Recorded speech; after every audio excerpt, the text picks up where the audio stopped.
Eccoci, torniamo a bomba. Un impianto di allarme intrusione, oltre che di rivelatori, di contatti, eccetera, ha bisogno di attuatori, avvisatori e comunicatori. Quale di questo sistema per attivare e disattivare il nostro impianto di allarme sarà il più sicuro? Personalmente credo che nessuno di questi preso singolarmente sia abbastanza sicuro. Un altro sistema quale potrebbe essere? Potrebbe essere che faccio leggere la chiave al lettore esterno che non disinserisce nulla ma fa partire un tempo di ingresso. Il concetto è sempre di cercare di rendere più sicuro possibile il nostro impianto. Il mio smartphone diventa un attuatore a tutti gli effetti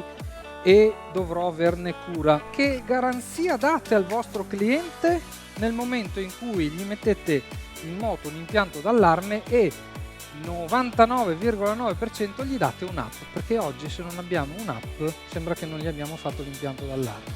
È vero o non è vero? Avvisatori sono quelle che noi chiamiamo sirene, no? Quindi sirene da interno, sirene da esterno, nelle varie declinazioni. Questo fa parte di un sistema chiamato SPAU, che prevede la perforazione, l'urto, l'antischiuma, perché se monto una sirena a 2 metri di altezza, forse l'antischiuma, l'antiperforazione io la metto, mai e poi mai nemmeno sotto tortura vicino o dentro addirittura alla centrale, la sirena interna. Che cosa hanno fatto i nostri amici che sono entrati in quel capannone? I comunicatori non sono solo telefonici o SMS, ma anche digitali. Vi chiederanno di collegarlo con un protocollo digitale che può essere un ContaTD, un CIP, un fast format.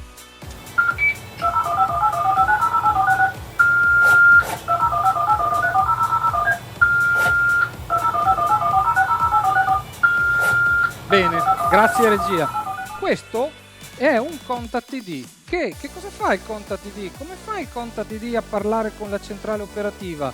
La centrale chiama, il ricevitore remoto risponde, questo si chiama handshake. Il ricevitore a quel punto lascia scaricare i dati in formato DTMF sul computer della centrale operativa. Nella carrellata di errori, gli errori che vorrei invitarvi a evitare nel futuro nell'installazione degli impianti di allarme.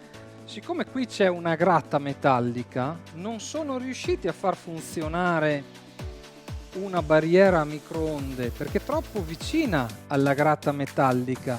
Quindi il genio italico dell'installatore ha detto: vabbè, ci metto una barriera infrarossi passivi, li collego in parallelo. Comunque, se il ladro passa qui sotto, secondo voi la microonda va in allarme?